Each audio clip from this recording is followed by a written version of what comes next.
حضور نے جب کوئی راز کی بات کرنا ہوتی تو حضرت حذیفہ بن یمان سے کرتے، تو فرماتے ہیں کہ میں چونکہ حضور کے ساتھ نماز نہیں پڑھ سکا تھا، کافی وقت گزر گیا، تو ماں نے مجھے اجازت دی حضور کی خدمت میں حاضر ہونے کی۔ اس شرط پہ ماں نے چھٹی دے دی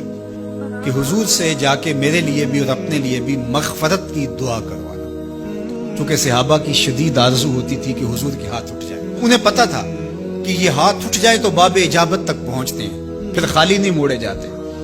تو کہا کہ حضور سے میرے لیے اور اپنے لیے مغفرت کی دعا کروانا۔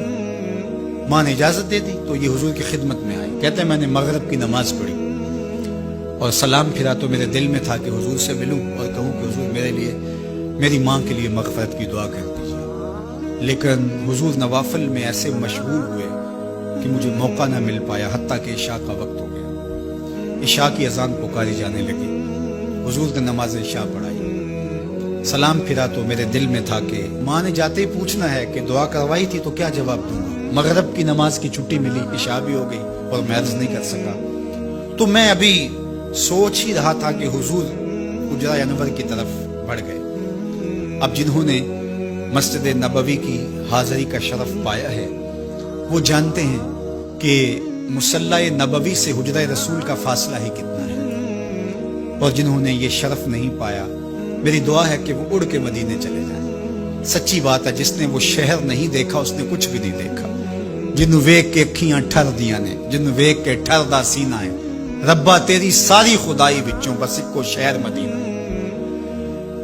آج اس وقت پوری دنیا کے اوپر جو وبا پھیلی ہے اس کی وجہ سے جہاں اور بہت ساری چیزیں ہمارے لیے اذیت اور دکھ کا ذریعہ ہیں، وہاں ایک بہت بڑا دکھ ہے کہ مسجد نبوی کے دروازے بھی بند ہیں۔ تو یہ دن تھے کہ حرم کی رونقیں دیکھنے والی ہوتی، مواج انور کے سامنے درودوں کی بہار ہوتی، مدینے میں بیٹھ کے حضور کے روضے کے سامنے حضور علیہ الصلوۃ والسلام کے شہر کی پکی ہوئی کھجوروں سے افطاری کرنے کا اپنا ہی لطف ہوتا۔ آج مدینے کے لوگ بھی ترس رہے ہیں، بچپن سے لڑکپن تک اور لڑکپن سے جوانی تک اور جوانی سے بڑھاپے تک 80 سال عمر ہو گئی، جنہوں نے رمضان المبارک کا روزہ مسجد نبوی سے باہر کبھی کھولا ہی نہیں، آج اپنے گھروں کی چھتوں پہ کھڑے ہو کے میناروں کو دیکھتے اور چیخیں مار رہے ہیں۔ اللہ اس وبا کے دن مختصر کر دے اور اس امت کے لیے آسانیاں پیدا کر دے۔ تو حضور علیہ السلام اٹھے مصلی انور سے اور اپنے حجرہ انور کی طرف چل پڑے، تو حضرت حذیفہ بن یمان کہتے ہیں کہ میں بھی حضور کے پیچھے چل پڑا، غیر ارادی طور پہ کچھ رفتار تیز ہو گئی تو قدموں سے آہٹ پیدا ہوئی، تو حضور نے ارشاد فرمایا کہ من ھذا، کون ہے؟ پھر خود ہی کہا حذیفہ تو نہیں؟ قلت نعم، میں نے کہا جی جی حضور میں حذیفہ ہوں۔ تو آقا کریم علیہ السلام نے کوئی توقف کیے بغیر فرمایا ما حاجتوں کا غفر اللہ لک والے امے کا، اللہ تجھے بھی بخش دے، تیری ماں کو بھی بخش دے، کس کام آئے ہو؟ اب حذیفہ بن یمان کہتے ہیں جو کام تھا وہ تو جنبش لب سے پہلے ہو گیا، یہاں تو لفظوں کا سہارا نہیں لینا پڑتا، وہ بند لبوں کی بولیاں سمجھتے ہیں، تو کہتے ہیں کہ جو حاجت تھی وہ تو پوری ہو گئی، یہی تو کہنا تھا کہ حضور میرے لیے اور میری ماں کے لیے مغفرت کی دعا کیجیے۔ پھر حضور نے ارشاد فرمایا قالا ان ھذا ملک لم ينزل الارض قط قبل هذه الليلہ، اے حذیفہ یہ فرشتہ ہے جو اس رات سے پہلے زمین پر کبھی نہیں آیا، یہ پہلی مرتبہ آیا ہے۔ استاذن ربہ ان یسلم علی، اس نے رب سے اجازت مانگی تھی، مالک تیرے محبوب کو سلام نہ کر رہا ہوں، مجھے سلام کرنے آیا ہے، لیکن ساتھ ساتھ مالک نے کہا کہ جا رہے ہو میرے محبوب کے پاس سلامی پیش کرنے کے لیے تو ایک تحفہ بھی لیتے جاؤ، تو وہ بھی مجھے دینے آیا ہے۔ تو وہ تحفہ کیا ہے سنو، بے انا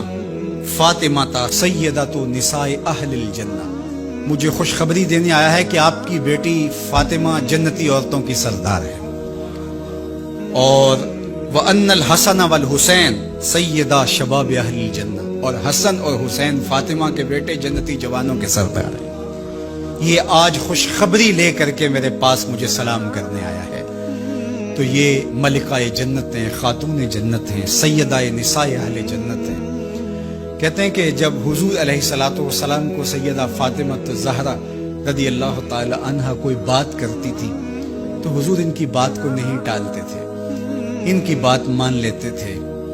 تو آج ہم سیدہ فاطمہ زہرا رضی اللہ تعالی عنہا کی وساطت سے حضور کی بارگاہ میں استغاثہ پیش کرتے ہیں